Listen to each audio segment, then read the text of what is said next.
Bem-vindo à aula de métodos recursivos. Até agora, você estruturou seus programas com métodos que chamam outros métodos, mas pode ser muito útil criar um método que chame a si próprio. Um método que executa a si próprio é chamado de método recursivo.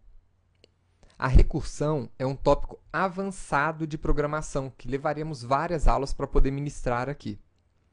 Como esse não é o objetivo desse curso, aqui vamos ver apenas uma rápida introdução sobre o assunto.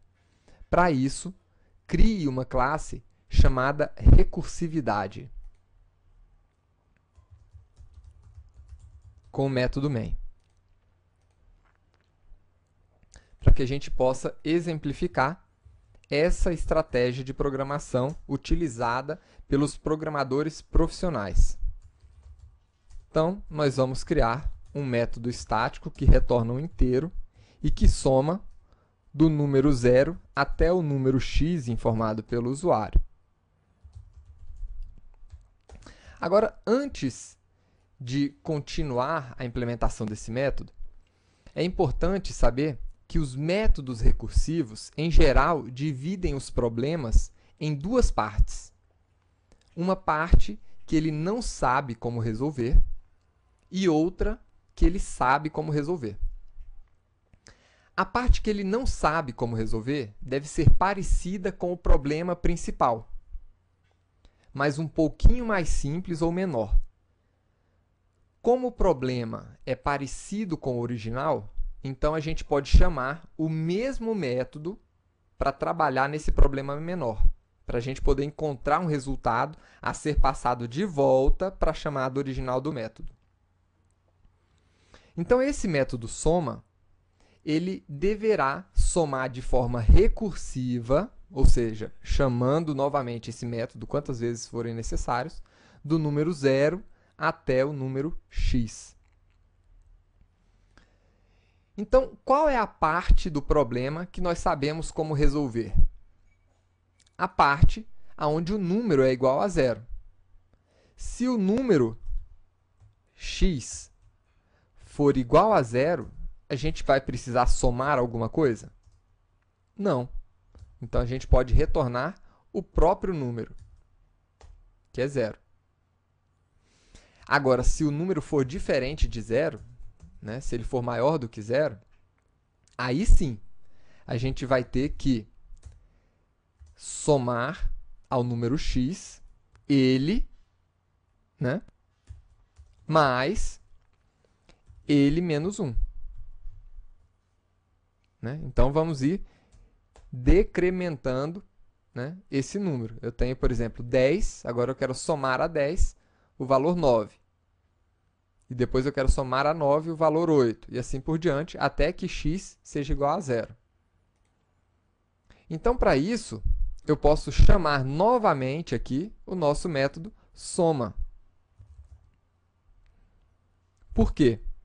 A gente vai conseguir realizar essa soma que nós estamos querendo, né, do número x menos 1 com esse número x através desse método, porque é exatamente isso que ele vai fazer nessa segunda opção. Então, está aqui, soma.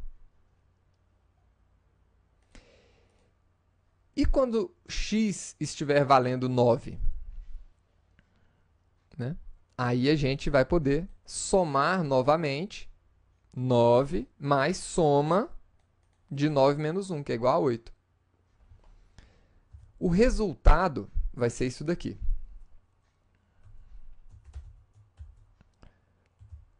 Vamos ver aqui quanto vale a soma até o número 10. Está aí, vale 55. Agora vamos ver os passos intermediários. Eu vou colocar aqui os valores de x que estão sendo passados para esse método. E aí está. 10, 9, 8, 7, 6, 5, 4, 3, 2, 1 e 0, que é a última opção que cai nesse primeiro if. E quando você somar todos esses números, o resultado vai ser igual a 55. Então, o que esse método fez, na verdade, é muito parecido com isso daqui. Nós passamos o número 10, e a este número 10, nós somamos 10 menos 1, que é igual a 9.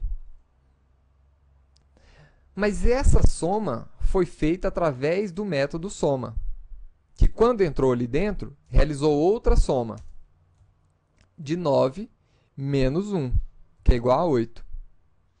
Mas, novamente, esse 8 foi somado de novo de forma recursiva, que vai chamar a soma de 8 mais 7, ou seja, 8 menos 1. E isso vai acontecer até ele encontrar o número 0.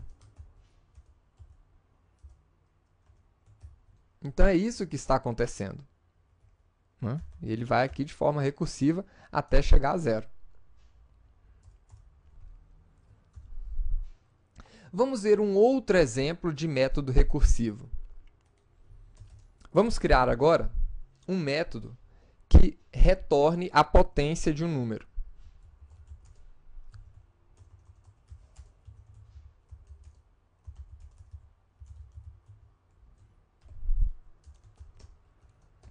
Então, o que é a potência?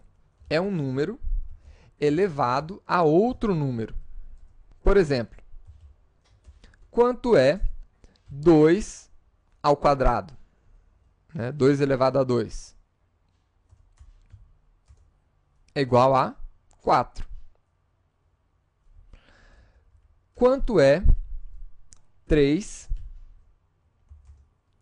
elevado a 4? Então, vamos colocar aqui a potência. Isso aqui é igual a 3 vezes 3 vezes 3 vezes 3. Ou seja, temos o 3 sendo multiplicado por ele mesmo 4 vezes. Isso que é a potência. E qual é a operação mais simples? Então, vamos executar aqueles dois passos que todo método recursivo realiza, né? Vamos dividir esse problema em duas partes. Um que a gente sabe como resolver e o outro que a gente não sabe. Qual é a parte que a gente sabe resolver da potência? Simples. Se a nossa potência for igual a 1, então significa que eu estou retornando o próprio valor. Se ela for igual a 2, vai ser o valor vezes ele novamente. Então, a solução mais simples que nós temos é para a potência de um número elevado a 1. Porque esse número, se a elevação for igual a 1, então o resultado vai ser o próprio número x. Agora vamos para a segunda parte, que é a parte que nós não sabemos como resolver ainda, que é quando o número de elevação ele é diferente de 1. Ele é maior do que 1. Aí o que nós vamos ter? Então, por exemplo, se o número de elevação for igual a 2, então eu vou ter que o resultado é igual a x vezes x. Mas e se o número for igual a 3? Então, eu vou ter x vezes x vezes x. E assim por diante. Vamos ver esse problema simples aqui. Eu tenho x e eu quero agora multiplicar por x se a minha elevação for igual a 2. Então, se ela for igual a 2, o que eu quero aqui na verdade? Potência desse número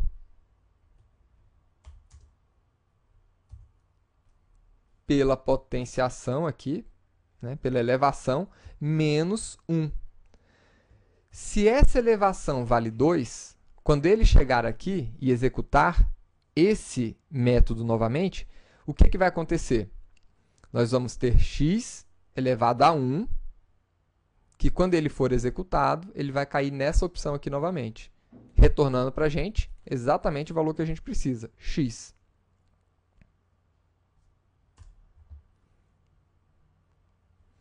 Se ele valer 3, então ele vai executar essa multiplicação novamente, até cair na potenciação aqui elevado a 1, retornando o x pela última vez. Vamos ver esse resultado. Potência de 3 elevado a 4.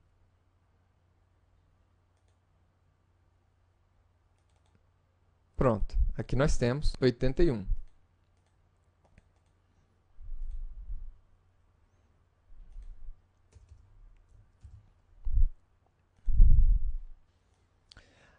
Agora, como é que ele chegou nesse número?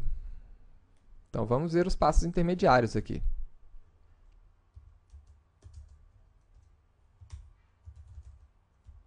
Você pode fazer isso aqui também com o debug do Eclipse. Então, nós temos aqui 9, né, que foi 3 vezes 3, vezes 3 novamente, vamos ter 27, vezes 3 novamente, 81. Então, esse foi o resultado. Perceba que nós não estamos imprimindo aqui esse número daqui, né?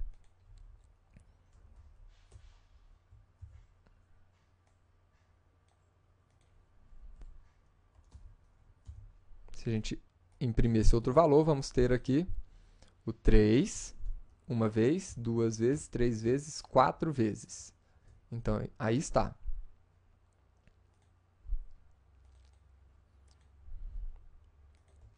É assim que a gente trabalha com os métodos recursivos. Agora, por fim, vamos ver um último método um pouquinho mais complexo. Quando nós estávamos trabalhando com a biblioteca I/O, nós aprendemos como listar o conteúdo de um diretório.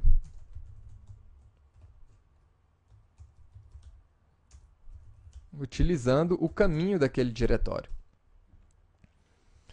Mas nós não aprendemos como fazer isso de forma recursiva. Como assim? Eu quero listar o conteúdo de um diretório. Se ele encontrar um diretório dentro daquele diretório, eu quero listar aquele conteúdo do diretório interno. Se tiver um outro diretório dentro desse diretório interno, eu quero listar novamente todo aquele conteúdo e assim por diante, recursivamente. Então, como é que eu vou começar esse nosso método aqui? Vamos chamar esse método. Eu quero listar todo o conteúdo do diretório XTI, que está dentro de C2 pontos. Então, get, paths.get, e aqui eu vou informar o nosso diretório. C2 pontos barra XTI. Agora eu preciso verificar o seguinte: se esse caminho informado, ele se trata de um arquivo ou de um diretório. Então, para verificar isso, nós vamos recorrer à classe Files e perguntar se esse caminho se trata de um arquivo regular. Se for um arquivo, a gente vai mostrar o nome. Agora, eu preciso saber também se é um diretório. Se for um diretório, eu vou listar o conteúdo desse diretório e imprimir o nome desse diretório também. Então, vamos lá. Se for um arquivo, nós vamos mostrar o nome desse arquivo. path.get ou to absolute path. O caminho completo. Se não, então significa que é um diretório. E se for um diretório, eu vou também apresentar o nome daquele diretório. O caminho completo. Então, vamos ver aqui o resultado, por enquanto. Aí está. Ele viu que se tratava de um diretório, então ele caiu nesse else e apresentou para a gente o caminho completo daquele diretório. Aí está, C2.xti. Agora, se for um diretório, eu quero listar o conteúdo desse diretório. Então, nós podemos novamente chamar a nossa classe files para recuperar um directory stream daquele caminho. Esse directory stream, ele retorna um arquivo, né? Um directory stream, que a gente pode utilizar para percorrer todos os caminhos dentro desse stream. Tá? Como nós somos muito cuidadosos, vamos utilizar esse nosso recurso dentro de uma estrutura try, para ele poder fechar esse stream assim que ele terminar de utilizar. E vamos capturar as eventuais exceções que ele encontrar aqui dentro. Perfeito.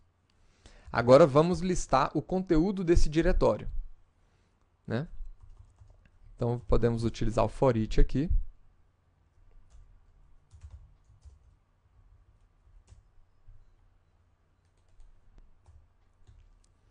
Então, eu quero imprimir cada um, né, dos caminhos encontrados aqui dentro desse diretório. Então, aí está.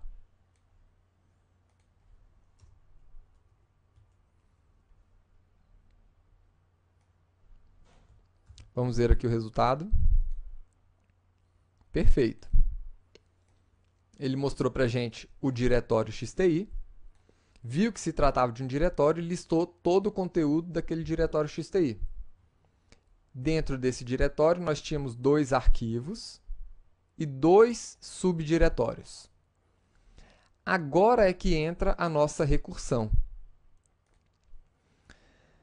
Quando nós identificarmos que esse caminho se trata de um outro diretório, né, eu quero novamente listar aquele subdiretório. Então, eu poderia fazer o quê?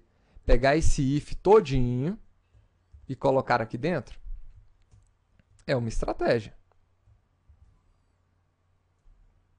Muito feia, mas é uma estratégia. E ali dentro, novamente, eu colocar um outro if. E olha que coisa horrorosa que está ficando. E colocar talvez ali uns 50 ifs para a gente poder garantir que a gente vai pegar pelo menos 50 níveis. Essa é uma estratégia utilizada pelos maus programadores. Os bons programadores utilizam a estratégia de recursividade, ou seja, aqui nós já resolvemos tudo que a gente precisava resolver. Agora, se esse caminho se tratar de um arquivo ou de um diretório, quem tem que resolver isso é o próprio método listar. Eu vou passar aqui o caminho. Se dentro desse for, ou seja, o primeiro elemento que ele encontrou for, então vamos aqui. O primeiro elemento que ele encontrou foi um arquivo, então ele vai imprimir o nome do arquivo para a gente. O segundo elemento foi outro arquivo. O terceiro elemento foi um diretório, então ele vai cair nesse else e vai listar o diretório. Vamos ver aqui o resultado agora. Aí está. Listou todos os conteúdos de todos os diretórios e subdiretórios que a gente tinha ali dentro. Só para ficar mais claro, eu vou fazer o seguinte. O que for diretório, eu vou imprimir em vermelho. Olha aí que legal. Então agora nós temos vários diretórios aqui, alguns arquivos, e aí está. E lá no final, mais alguns diretórios.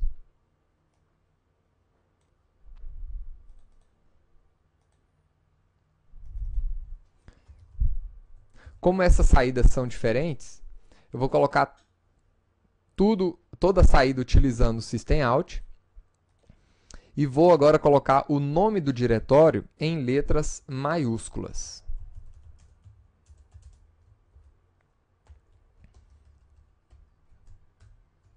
Fazendo uma nova quebra de linha aqui. Só para ficar mais claro. Para a gente ver os arquivos de cada diretório embaixo de cada diretório.